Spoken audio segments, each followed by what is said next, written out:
Hello guys, কেমন আছো তোমরা সবাই? তো আমি নতুন আরেকটা ছোট্ট ভিডিও নিয়ে আয়া পড়ছি। এই ভিডিওটা অনেক দিন আগে শ্যুট করা ভিডিও। এটা উটিতে আমি গেছিলাম অনেক দিন আগে। তোমরা অনেক ভিডিওতে প্রায় দেখছো, আমি ভিডিও শেয়ার করছি। কিন্তু এটা গ্যালারির একটা কোণার মধ্যে আসলো। এখানে একটা ছোট্ট একটা হোস্টেল আছে, যেখানে আমার কিছু ফ্রেন্ডরা আসলো। তার সাথে দেখা করার লেগে এখানে যাওয়া। আর এখানে আমার শ্বাস নিতে না অনেকটা কষ্ট হইতেছিল, যদিও এত ঠান্ডার মধ্যে বাতাসও অনেকটা ছিল, তার লেগাও হইতে পারে। আমার না, শুধু আমার লগে আরও দুজন আসলো, তারা দুজনের সেম প্রবলেম। আর বাকি যারা আসলো তারা তো কোনো অসুবিধা হইতে আসে না। তো যাই হোক, এখানে বাতাস কীরকম আমার চুল দেখেই বুঝতে পারতেছি। আমি চুলগুলি সামনে আনতে পারতেছি না এরকম।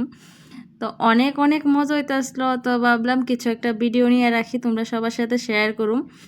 আর এখানে একটা কুকুর আছিল, যেটা অনেক অনেক ভালো সত্যি। মানে আমরা এটা চিনে না জানে না, কিন্তু কোনো পশু পাখি যদি আমরা সামনে আই, এটা একদম মানে পিছনে পিছনে করে সেটা এটা দৌড়ে, তারপরে আমরা লোকে এসে অনেকক্ষণ বইছি। আমরা প্রায় অনেকক্ষণ এই জায়গাটার মধ্যে বইছি, বসে খাওয়া দাওয়া করলাম।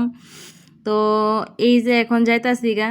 তো এই ভিডিওটা শেয়ার করছি, তোমরা লগে কেমন লাগছে ভিডিওটা একটু কইও। ভিউটা অনেক ভালো আছিল, যদিও আমি ভালোভাবে দেখাইতে পারছি না। তো এই যে আমার উটির একটা ছোট্ট ভিডিও শট। আর রাস্তাঘাটে দেখো এত সুন্দর সুন্দর ছোট ছোট ছোট ছোট এত কিউট কিউট ফুল দেখে সেটা ভাবলাম যে না, আমি একটু শেয়ার করি তোমরা সাথে। তো তখন তো ভিডিওটা শেয়ার করা হয়েছে না, তো এক্ষুনি দেখলাম কেমন লাগছে অবশ্যই কইবা। তারপরে সন্ধ্যাবেলা আমি এখান থেকে আয়াসিরা সামনে একটা জায়গা ছিল, এটার মধ্যে একটু গেলাম গা খাওয়া দাওয়া করতে।